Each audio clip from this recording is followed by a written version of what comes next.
Darasika. Rumika. Nggak ngambil rumika.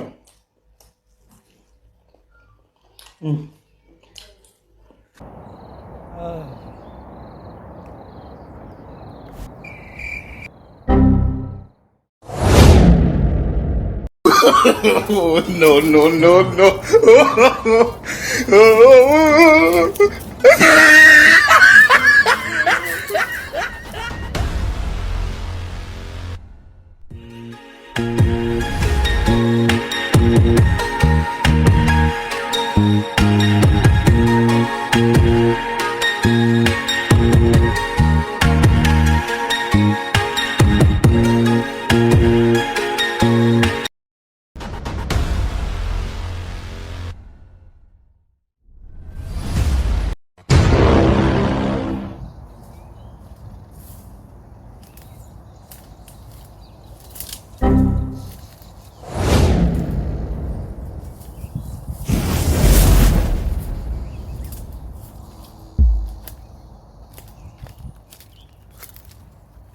Yes. Nyamukadzi haya. Mutamburira mukadzi kuti.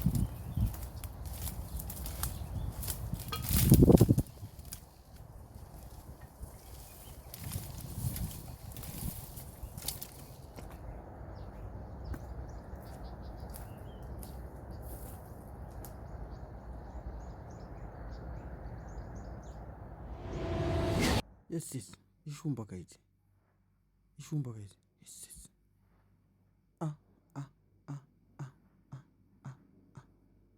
Sanje famba nevi. Yes.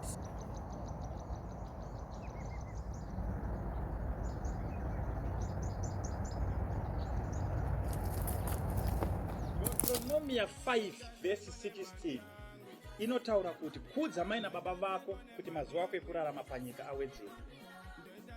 Saka imimi mubvunzo wangu nhasi ndiwe kuti baba wenyu naamai wenyu vabereki venyu muri kuvakudzawo here? Ndopane nyaya nhasi.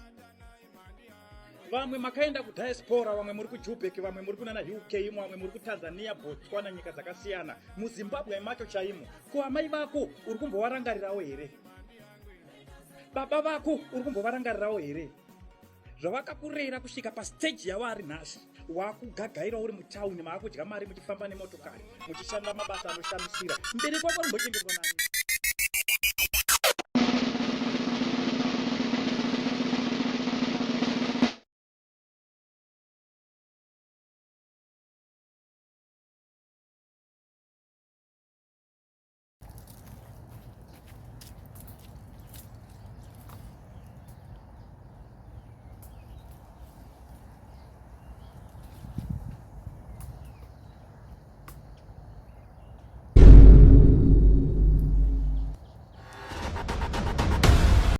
Munomuti handichadoburuki. Handiburuki kusvika shumba dzainda. Ndotogara muno. Unodliwa. Shumba dzakadai varume handiburuki.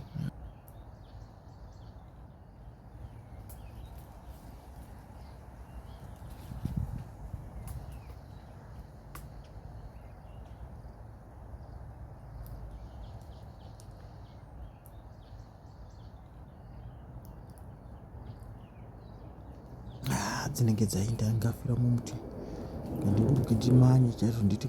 Please guys, kana maona ndokumbira musubscribe ku YouTube channel, mugo follow ku Facebook page.